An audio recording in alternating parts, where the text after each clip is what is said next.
నేను గౌరవ ఉప ముఖ్యమంత్రి గారిని అడుగుతున్నా, 2017లోనో 2018లోనో సుగాలి ప్రీతి అనేటువంటి ఒక పాప కేసుని మీరు తీసుకొని దాని మీద రాష్ట్రం నలుమూలల నుంచి నరాలు తెగిపోయేటట్టుగా, మైకులు పగిలిపోయేటట్టుగా మీ వీర మహిళలు, జన సైనికులు మాట్లాడినారు, మీరు కూడా మాట్లాడారు.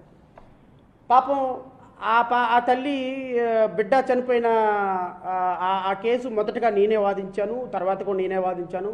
తర్వాత మేమేదో నిందితులతో కుమ్మక్క అయిపోయినామని పాపం ఆవిడకి ఎవరో రాంగ్ ఇన్ఫర్మేషన్ ఇచ్చిన కారణంగా వాళ్ళకి నాకు కొంచెం గ్యాప్ వచ్చిన కారణంగా వాళ్ళ కేసు నేను కూడా వదిలేశాను. వాళ్ళ పని వాళ్ళు ఏదో చూసుకుంటున్నారు. దాన్ని గౌరవ ఉప ముఖ్యమంత్రి గారు టేకప్ చేసి గొంతు చించుకొని రంకెలు పెట్టి కర్నూలు వెళ్ళి పెద్ద పెద్ద మీటింగులు పెట్టి పెద్ద పెద్ద అడావుడి చేసి ఆ అమ్మాయికి నేను ప్రాణం ఇస్తాను, వాడిని ఉరిశిక్ష వేస్తాను, కట్టమంచి రామలింగారెడ్డి కరస్పాండెంట్ని స్కూల్ వాళ్ళని చంపేస్తాను, పోలీసులు ఏం పీకుతున్నారు, జగన్ రెడ్డి ఏం పీకుతున్నాడు, నువ్వేం పీకుతున్నావా? ఇప్పుడు నువ్వు గడ్డి పీకుతున్నావా? నువ్వేం పీకుతున్నావు ఇప్పుడు ఉప ముఖ్యమంత్రిగా? పిలువు, కట్టమంచి రామలింగారెడ్డిలో కాలేజీలో యాజమాన్యంలో నిందితులుగా ఉన్నటువంటి నిందితులకి ఉరిశిక్ష చేయించు. ఇమ్మీడియట్గా వాళ్ళని స్పెషల్ ట్రిబ్యునల్ కాన్స్టిట్యూట్ చేయి, సిబిఐ ఎంక్వైరీ.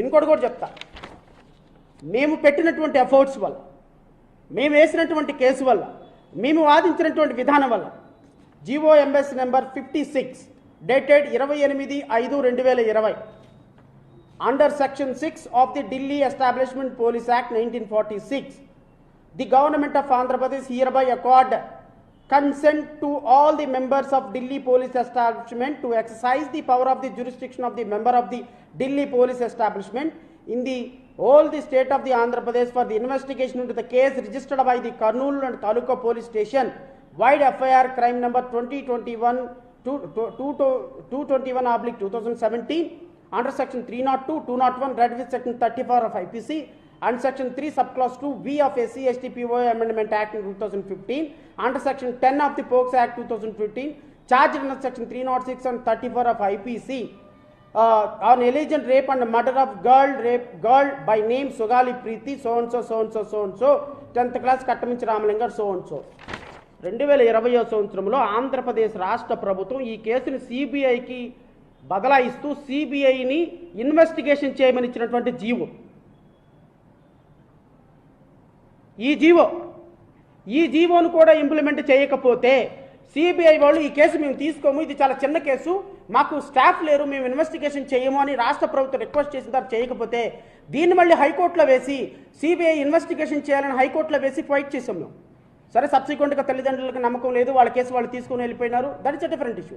బట్ నా దగ్గర కేసు లేకపోయినా సుగాలి ప్రీతి అనేటువంటి ఒక ట్రైబల్ పాపకి, ఒక నిరుపేద 10 సంవత్సరాల పాపకి నువ్వు చెప్పినట్టుగానే చనిపోయిన పాప గర్భం నిండా వీర్యం ఉన్నటువంటి పాపని ఈరోజు తెలుగుదేశం పార్టీలో ఉన్నటువంటి ఈ నాయకులందరూ కూడా, వాళ్ళు వైఎస్ఆర్ కాంగ్రెస్ పార్టీలో ఉంటే వైఎస్ఆర్లు, తెలుగుదేశంలో ఉంటే తెలుగుదేశం పార్టీలో కూటమి ప్రభుత్వంలో ఉన్నటువంటి ఈ కాలేజీ యాజమాన్యం మీద నువ్వెందుకు చర్యలు తీసుకోవటంలా చెప్పు.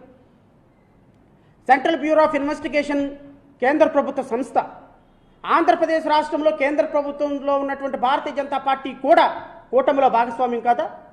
భారతీయ జనతా పార్టీ ఆంధ్రప్రదేశ్ రాష్ట్రంలో అధికారంలో లేదా? ఆంధ్రప్రదేశ్ రాష్ట్రంలో పురంధేశ్వరి లాంటి వ్యక్తుల్ని మెంబర్ ఆఫ్ పార్లమెంట్లుగా గెలిపించలేదా? ఆంధ్రప్రదేశ్ రాష్ట్రంలో భారతీయ జనతా పార్టీ, జనసేన, తెలుగుదేశం పార్టీతో కూడిన కూటమి కాదా అధికారంలో ఉంది? మరి కూటమి ప్రభుత్వం అధికారంలో ఉండగా 2020 సంవత్సరంలో సిబిఐ ఎంక్వైరీకి ఆర్డర్ చేసినటువంటి రాష్ట్ర ప్రభుత్వ జీవోని ఎందుకు ఇంప్లిమెంట్ చేయించలేకపోతున్నావు నువ్వు? భారతీయ జనతా పార్టీ ఎందుకు అడగటం లేదు? భారతీయ జనతా పార్టీ పరిధిలో, భారతీయ జనతా పార్టీ అండర్లో పనిచేసే సెంట్రల్ బ్యూరో ఆఫ్ ఇన్వెస్టిగేషన్ ఈ కేసును టేకప్ చేయటంలో ఏంటి ప్రాబ్లము? అంటే నిందితులతో కుమ్మకైపోయినావా? నిందితులు నీకు కుమ్మకైపోయినారా? సుగాలి ప్రీతి కేసు ఎలక్షన్ మేనిఫెస్టోలో, ఎలక్షన్ ఎజెండాలో వచ్చేసింది కాబట్టి సుగాలి ప్రీతి కేసు అయిపోయిందా? సిగ్గు లేకుండా ఉప ముఖ్యమంత్రి అయ్యుండి ఒక ఆడపిల్లను పట్టుకొని ఆమె దగ్గరికి వెళ్ళి పంపించి, ఆమె హోమ్ మినిస్టర్ దగ్గరికి పంపించి సిఐడికి హ్యాండ్ ఓవర్ చేస్తావా? సిఐడికి నువ్వు హ్యాండ్ ఓవర్ చేసేది ఏందయ్యా? సిఐడికి నువ్వు హ్యాండ్ ఓవర్ చేసేది ఏంది?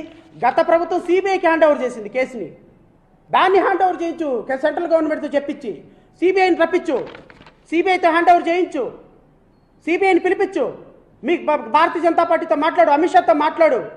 ఊరక అమిత్ షాతో కూర్చొని నా చెవులో చెప్పారు, నా కంట్లో ఊదారు, నాకు వాళ్ళు చెప్పారు, నాకు వీళ్ళు చెప్పారు, నేను అసలు రాష్ట్ర కేంద్ర ప్రభుత్వంలో పెద్ద తోపుని తురుక్కొని అంటావు కదా. ఒక చిన్న పాప murder case central bureau of investigation order చేసింది రాష్ట్ర ప్రభుత్వం. నీకు కావాలంటే GOMS number 56 dated 28/5/2020 MS number కూడా ఇస్తున్నా, జీవో నెంబరు. ఇదిగో ఆ గవర్నమెంట్ ఆర్డర్స్. ఈ గవర్నమెంట్ ఆర్డర్స్ తోటి ఆ పాపని సిబిఐకి హ్యాండ్ ఓవర్ చేయించి నిందితులు ఉరిశిక్ష చేయించి నీకు చేతనైతే సినిమా డైలాగులు చెప్పటం, సినిమా స్టిక్లలో మనుషుల్ని ఎప్పటికప్పుడు వేషధారణ మార్చుకోవటం, ఎవరైనా స్క్రిప్ట్ రాసిస్తే మాట్లాడటం, ఆ స్క్రిప్ట్కి అనుగుణంగా యాక్షన్ చేయటం, ఎక్కడ ఏదో ఎమోషనల్ కనెక్టివిటీ జరిగితే అక్కడికి వెళ్ళి మాట్లాడటం. ఇదే పరిపాలన, ఇదే కూటమి ప్రభుత్వం పరిపాలన. 100 రోజుల్లో మీరు సాధించిన ప్రగతి ఇదే. ముఖ్యమంత్రి స్థానంలో ఉండి ఈ విధమైనటువంటి ఇమ్మెచ్యూర్డ్ స్టేట్మెంట్స్ ఇవ్వటం, ఇమ్మెచ్యూర్డ్ మాటలు మాట్లాడటం, వార్నింగ్లు ఇవ్వటం, నీ స్థాయికి తగ్గట్టు బిహేవ్ చేయకపోవటం ఒక వ్యవస్థని అవమానించినట్టు పవన్ కళ్యాణ్ గారు గుర్తుపెట్టుకోండి. It's not correct.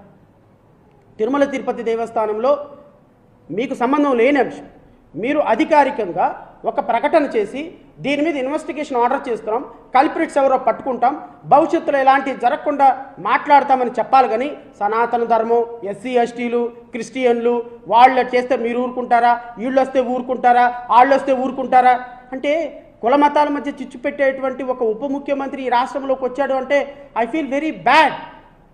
మీలాంటి వ్యక్తులుగా ఈ రాష్ట్ర ప్రజలు ఓట్లు వేసిందని నిజంగా ఐ ఫెల్ట్ వెరీ బ్యాడ్. మీరు రాష్ట్రంలో ఎంతమంది జనసేన కార్యకర్తలు ఉన్నారో ఏంటో నాకు తెలియదు, కానీ ఎవరైనా కాస్త కామన్ సెన్స్ ఉన్న వాళ్ళు ఇలా ఉప ముఖ్యమంత్రికి చెప్పండి. ఇంకా ఆయన ప్రతిపక్ష నాయకుడు అనుకుంటున్నాడు, గెలవని ఓడిపోయిన ఎమ్మెల్యే అనుకుంటున్నాడు. కాదు, ఎవరైనా సరే ఆయన ముందు ఒక ఉప ముఖ్యమంత్రి పవన్ కళ్యాణ్ గారిని ఒక బోర్డు పట్టుకుని ఉంచండి మాట్లాడేటప్పుడు. It is always safe. ఎందుకు అంటే ఆ బోర్డు చూసారు నేను ఉప ముఖ్యమంత్రి అని గుర్తొస్తుంది ఆయనకి. సో సుగాలి ప్రీతి విషయంలో, ఈ ఆడపిల్లల మిస్సింగ్ కేసుల విషయంలో ఎమోషనల్ కనెక్టివిటీని ఆడపిల్లల్ని అడ్డం పెట్టుకొని మీరు ఈరోజు ఉప ముఖ్యమంత్రి అయ్యారు అని నేను అంటున్నా. ఎస్, ఆడపిల్లల విషయాన్ని అడ్డం పెట్టుకొని ఈ ఆడపిల్ల సుగాలి ప్రీతి విషయంలో న్యాయం చేస్తానని చెప్పి తుర్మని పారిపోయినటువంటి పిరికి పందలాగా సిబిఐ ఎంక్వైరీ ఆర్డర్ ఉన్నప్పటికీ కూడా ఆ పాపకి సిఐడి ఇన్వెస్టిగేషన్ చేయించి సిఐడి ద్వారా అబద్ధాల పునాదుల మీద కట్టినటువంటి పవన్ కళ్యాణ్ గోడని ఖచ్చితంగా కూలగొట్టి తీరాల్సిందే, నో డౌట్. ఇలాంటి వ్యక్తి ఖచ్చితంగా రాష్ట్రానికి, రాష్ట్ర ప్రజలకి చాలా చాలా బ్యాడ్ సిగ్నల్ వెళ్ళే అవకాశం ఉంది. కాబట్టి ఖచ్చితంగా నేను పవన్ కళ్యాణ్ గారి విషయంలో మరొకసారి నేను వారిని కోరుతున్నా, దయచేసి మీరు ఇప్పుడు మిస్ అయిన కేసుల విషయంలో పట్టించుకోండి. గత సంవత్సరం మిస్ అయిన కేసులు మీరు అన్నట్టుగా 20,000 మంది అమ్మాయిలను తీసుకురండి.